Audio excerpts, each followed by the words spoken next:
Değerli Çekmeköylü komşularım, kıymetli velilerimiz, sevgili çocuklar, bugün sizlerle birlikte olmaktan büyük bir mutluluk duydum.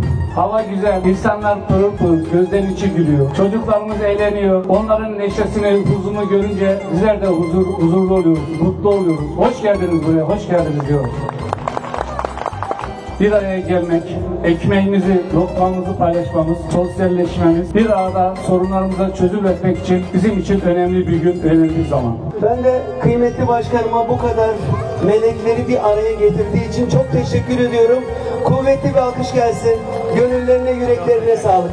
Çok kuvvetli bir alkış gelsin Sayın Başkanıma.